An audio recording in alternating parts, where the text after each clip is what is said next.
जितना ये भावना आहत गैंग है, अगर इतिहास सही से पढ़ लेंगे ना तो इतना भावना इनकी आहत हो जाएगी ना कि धरती फाड़ के, जैसे सीता गई थी ना रामायण में दिखाते धरती के अंदर, उसी तरीके से सबको धरती के अंदर जाना पड़ेगा। इतने इनके काले चिट्ठे हैं इतिहास में। ये पहली बार है कि भगवा रंग खाली दीपिका पादुकोण पहनी है। इसके पहले तो एक अनिल कपूर की फिल्म भी हमने देखा था, जिसमें माधुरी दीक्षित जो है ना बहुत ही स्टाइलिश भगवा कलर की साड़ी पहन कर डांस कर रही है। आप चले जाओ खजुराहो, कोणार्क चले जाओ, है ना। अगर इतनी ही आस्था इनकी भावना हो रही है, भावना जो है आहत हो रही है, तो उस मंदिर को कैसे देखेंगे, कैसे देखेंगे? ये वो बताते राजनीति है, और जिन लोगों की भावना आहत हो रही है नहीं देखे फिल्म, घर में बैठे, किसी पे कॉपीराइट थोड़ी है, यही समझिए। चाइना पे नरम रहेंगे या पाकिस्तान पे गरम रहेंगे, क्योंकि चाइना पे बोलेंगे तो लाल आँख का भगवा आँख का जो है करा लीजिए, वहाँ पे पता लग जाएगा, तो वहाँ पे नहीं बोलेंगे। जबकि अभी आपने देखा ना कि अरुणाचल प्रदेश में फिर चीनी लोग जाके वहाँ पर अपना बना रहे हैं अड्डा। प्रधानमंत्री कह रहे हैं कि कोई घुसपैठ नहीं हुआ था। चीनी सब कह रहा है कि जब प्रधानमंत्री कह रहा है कि घुसपैठ नहीं हुआ तो हम कहाँ घुसपैठ किए, जहाँ पे हम। ये सब पूरा भटकाने के लिए इस तरह के गतिविधियाँ ये लोग करते हैं। और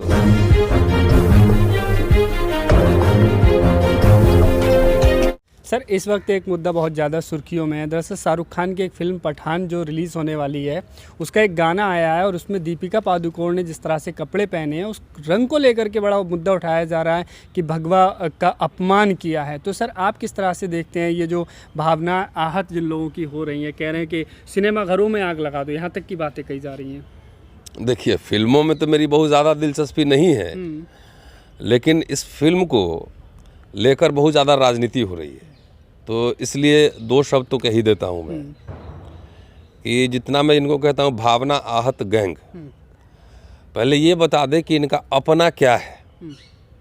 ये जो रंग भी है ये कहाँ से लेकर आए हैं बता दे, इसका इतिहास जान ले, नहीं तो मैं बता दूंगा कि सारा कुछ यहाँ पे जो भी संस्कृति रही है, बौद्ध संस्कृति रही है, उसको कॉपी उसी से निकाल के लाया है, वही सब नकल किया है। बौद्ध जितने केंद्र हैं उस पर कब्जा किया हुआ है। तो इनको तो भगवा रंग का इतिहास ही नहीं पता है अभी, समझ रहे हैं, कॉपीराइट उसमें दावा ठोकते हैं। तो पहली बात ये है। दूसरी बात ये है कि जितना ये भावना आहत गैंग है, अगर इतिहास सही से पढ़ लेंगे ना तो इतना भावना इनकी आहत हो जाएगी ना कि धरती फाड़ के, जैसे सीता गई थी ना रामायण में दिखाते धरती के अंदर, उसी तरीके से सबको धरती के अंदर जाना पड़ेगा। इतने इनके काले चिट्ठे हैं इतिहास में। आप एक बार बताओ, आप चले जाओ खजुराहो, कोणार्क चले जाओ, है ना। अगर इतनी ही आस्था इनकी भावना हो रही है, भावना जो है आहत हो रही है, तो उस मंदिर को कैसे देखेंगे, कैसे देखेंगे? ये वो बता दें, नंबर एक। नंबर दो, ये पहली बार है कि भगवा रंग खाली दीपिका पादुकोण पहनी है। इसके पहले तो एक अनिल कपूर की फिल्म भी हमने देखा था, जिसमें माधुरी दीक्षित जो है ना बहुत ही स्टाइलिश भगवा कलर की साड़ी पहन कर डांस कर रही है। अब जितने आप जाते हैं, आप देखिए अभी सोशल मीडिया पे आ रहा है, अमित शाह जो है ना भगवा लुंगी पहन के नहा रहे हैं, भगवा कलर के तो चड्डी बनियान बन रहे हैं। तो ये कुछ नहीं है, ये पूरी राजनीति है। और जिन लोगों की भावना आहत हो रही है वो नहीं देखे फिल्म, घर में बैठे, किसी पे कॉपीराइट थोड़ी है, यही समझिए।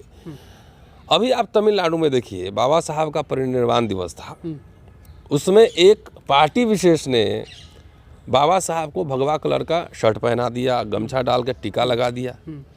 तो एक तरफ तो ये चोरी भी कर रहे हैं, इनके पास अपना, मैंने पहले ही कहा ना, इनके पास अपना कुछ नहीं है। बुद्ध को भी अवतार बता रहे हैं और बाबा साहब को कुछ दिन में अवतार बताएंगे। तो ये सब फ्रॉड तरह के लोग हैं। क्या उससे जो है ना बाबा साहब के परिवार वालों को, जो बाबा साहब के मानने वाले देश दुनिया में हैं, उनको परेशानी नहीं हुई ना। तो ये कुछ नहीं है, विशुद्ध राजनीति है। और सारा इनका टेंशन जो है हर मोर्चे पे सरकार फेल है।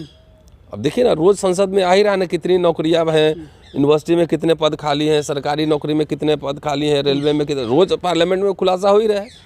तो हर तरीके से ये विफल हो गए हैं। इसलिए ये ध्यान भटकाने के लिए इस तरह के जो है ना शगुफा एजेंडा ये लोग बीच बीच में छेड़ते रहते हैं। देखिए, अब चुनाव आएगा तो तुरंत इंडिया पाकिस्तान हो जाएगा। चाइना पे नहीं बोलेंगे, चाइना पे नरम रहेंगे या पाकिस्तान पे गरम रहेंगे, क्योंकि चाइना पे बोलेंगे तो लाल आँख का भगवा आँख का जो है करा लीजिए, वहाँ पे पता लग जाएगा, तो वहाँ पे नहीं बोलेंगे। जबकि अभी आपने देखा ना कि अरुणाचल प्रदेश में फिर चीनी लोग जाके वहाँ पर अपना बना रहे हैं अड्डा। अब प्रधानमंत्री कह रहे हैं कि कोई घुसपैठ नहीं हुआ था। चीनी सब कह रहा है कि जब प्रधानमंत्री कह रहा है घुसपैठ नहीं हुआ तो हम कहाँ घुसपैठ किए हैं, जहाँ पे हम। तो ये सब पूरा भटकाने के लिए इस तरह के गतिविधियाँ ये लोग करते हैं, और ये सब बेकार का डिबेट है। कोई रंग वंग जाके देखिए, अभी मैंने देखा है कि चड्डी भी उसी कलर का मार्केट में साधु लोग भी पहनते हैं, साधु लोग भी पहनते हैं और लुंगी भी पहनते हैं। तो क्या उसको समझा जाए। लेकिन सर इस पूरे विवाद में अमिताभ बच्चन भी अब राइट टू स्पीच को लेकर, राइट टू फ्रीडम को लेकर सवाल खड़े कर रहे हैं। और अमिताभ बच्चन बड़े आदमी हैं, प्रचारक हैं, एक तरह से बहुत प्रोडक्ट्स का प्रचार करते हैं। अब क्या किस संदर्भ में वो कह रहे हैं तो देखना जरूरी है कि राइट फ्रीडम ऑफ एक्सप्रेशन मतलब क्या, कि जो सवाल उठाए जा रहे हैं कपड़े पे उस पर सवाल पे, तो फ्रीडम ऑफ एक्सप्रेशन उनको अब याद आ रहा है ना। हम लोग तो बहुत दिन पहले से कर रहे हैं। मुझे क्यों गिरफ्तार हुआ था, वो भी तो फ्रीडम ऑफ एक्सप्रेशन ही था ना, मैंने एक राय रखी थी। तो ये तो सरकार फ्रीडम ऑफ एक्सप्रेशन को जो है एक तरह से समझ ली कि संविधानिक खतरे में है, बोलने की आज़ादी भी खतरे में है और अघोषित आपातकाल है। तो अमिताभ बच्चन को अब याद आया होगा, किसी और संदर्भ में हम लोग बहुत पहले से इस बात को कह रहे हैं। शुक्रिया, थैंक यू। सबको समझ में आने लगा क्या अब सर? आने लगेगा, धीरे धीरे सबको समझ में आएगा। वो समझना, जब आंधी आती है तो थोड़ी है कि आपका घर छूट जाएगा, है ना। चलिए, थैंक यू।